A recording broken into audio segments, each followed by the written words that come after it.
ইসলামপুরের দিকে নজর রাখবো, কারণ ইসলামপুরে আবারও ভুতুড়ে ভোটারের হদিশ। ইসলামপুরে ৮০ জনেরও বেশি ভুতুড়ে ভোটার। ১৭ নম্বর ওয়ার্ডে একাধিক ভুতুড়ে ভোটারের হদিশ পাওয়া গিয়েছে। ভিন রাজ্যে চলে গিয়েছেন অন্তত ৮০ জন ভোটার। এমনকি বিএলওকে তথ্য দেওয়া হয়েছে, তা সত্ত্বেও কোনো পরিবর্তন হয়নি। কিন্তু কেন? আমাদের সঙ্গে রয়েছেন প্রতিনিধি চঞ্চল। চঞ্চলের সঙ্গে কথা বলবো। চঞ্চল, বিএলওকে তথ্য দেওয়ার পরেও সেই ভোটার লিস্ট কেন পরিবর্তন হলো না? দেখো, এমনটাই কিন্তু অভিযোগ তুলছে সেই ওয়ার্ডের বাসিন্দারা। বাসিন্দাদের অভিযোগ রয়েছে যে ভোটার অনেকেই রয়েছে যারা ১৭ নম্বর ওয়ার্ডের বাসিন্দা ইসলামপুর পৌরসভার। দেখা গেছে যে অনেক ভোটার মারা গেছে, কেউ অনেক ভোটার অন্যত্র রাজ্যে চলে গেছে, কেউ আসাম, কেউ বিহার বা কারো বিয়ে হয়ে অন্যত্র চলে গেছে। এই ধরনের ভোটারের হদিশ পাওয়া গেছে ১৭ নম্বর ওয়ার্ডে। বাসিন্দাদের অভিযোগ প্রায় ৮০ জন ভোটার রয়েছে, তার মধ্যে অধিকাংশ ভোটারই মারা গেছে। তাহলে কেউ ৮ বছর, কেউ ১০ বছর এমন হয়ে গেছে।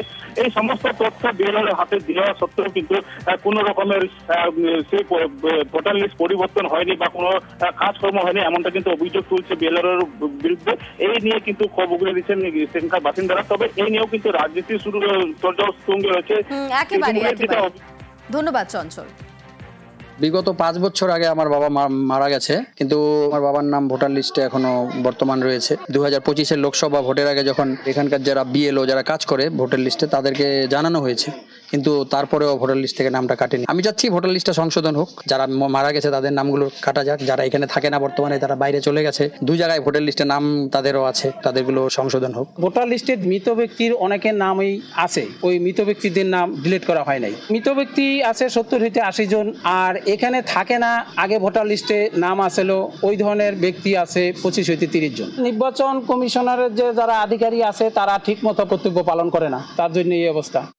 আমি তো নির্বাচন কমিশনার, ওনারা তো বেলর দিয়েছে, বেলর তো জানে যে এদের ভোটারগুলো আসাম চলে গেছে, বিহারে চলে গেছে, কেউ মারা গেছে, সেই ভোটগুলো কাটা উচিত, কিন্তু ওরা কেন কাটে নাই সেটা তো নির্বাচন কমিশন বলতে পারবে।